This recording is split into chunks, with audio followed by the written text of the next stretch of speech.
Togo, Lomé passe à un autre level. Publié le 18 octobre 2022 par Miadjo Lomé, la capitale avait été baptisée par l'ancien Premier ministre Skaka Selom Komik Lassou, carrefour des grandes rencontres internationales, suite au sommet sur la sécurité maritime et la conférence annuelle de l'Alliance des libéraux démocrates pour l'Europe, le Pacifique, l'Afrique et les Caraïbes, ALDEPAC.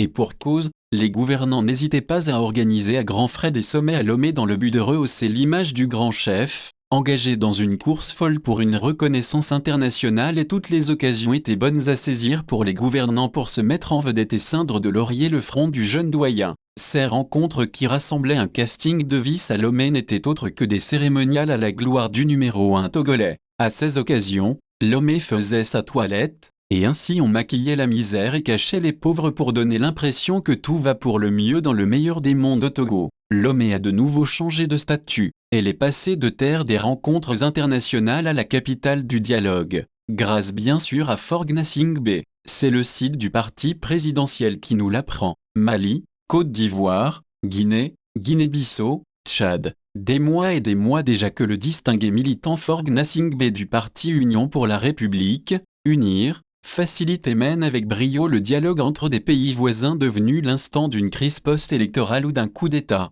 écrit le site Vuvuzela, qui ajoute, en dehors des sommets internationaux, des conférences de haut niveau, Lomé est devenue la capitale du dialogue et de la médiation. Les personnalités politiques en conflit y défilent pour être écoutées. Lomé a par exemple accueilli au moins 7 rencontres entre le pouvoir tchadien et les groupes rebelles. C'est encore à Lomé qu'ont fait escale les 3 soldats ivoiriens libérés avant de rentrer à Abidjan. Les Togolais peuvent faire exploser l'applaudimètre, parce qu'ils sont heureux et vont pouvoir manger à leur faim. La vie chère est désormais une histoire ancienne. Libertinfo.